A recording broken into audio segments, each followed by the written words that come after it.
Welcome to the Jersey Signal Project, where we shine light on government, and on occasion, we take a look back at the stories etched into New Jersey's landscapes, the forgotten waysides, the river towns, the crossroads of culture and commerce. Today, we take you to a place where history flows like water, carving time into stone and memory, Waterloo Village. Cradled by the Musconetcong River, here history is not static. It whispers from old beams and weathered stone, from the era of the Lenape people to the surge of American industrial ingenuity. This village holds a tapestry of lives, labor, and transformation.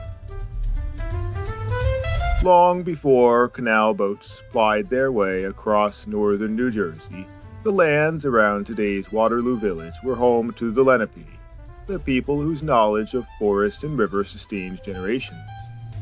Scholars and archaeologists have reconstructed their village, known as Winakung, meaning place of sassafras, not as a caricature of Hollywood myth, but from careful study of artifacts, tools, and oral traditions.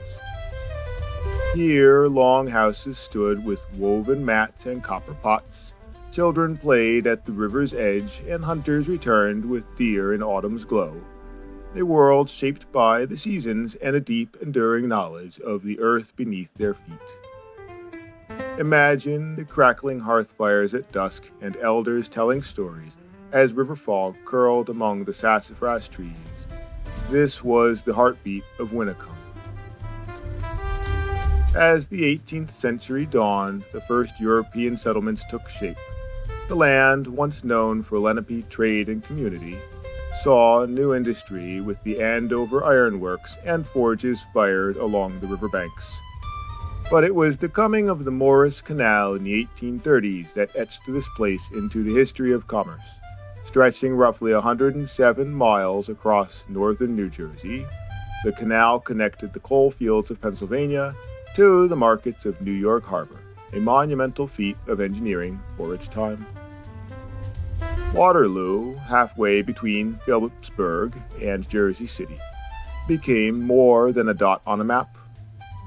Here, canal boats towed by mules halted to rest, loaded and unloaded, ready for the long journey ahead. An inn's lantern glowed against gathering dusk. Blacksmith hammers sang like wind on steel. Grain turned to flour in creaking watermills. Traders and travelers exchanged news, goods, and the kind of stories that only long roads yield. If this voyage through time is stirring your curiosity, please take a moment to like and subscribe to the Jersey Signal Project. Your support allows us to explore and share the hidden histories of New Jersey, from canal towns to river valleys, bringing forgotten stories to the surface for all to hear. In the 19th century, Waterloo Village was alive, a living, breathing crossroads of labor and life. Its general store supplied tools, mittens, and tobacco. The blacksmith tended the iron shoes of mule teams, whose steady steps defined the rhythm of canal travel.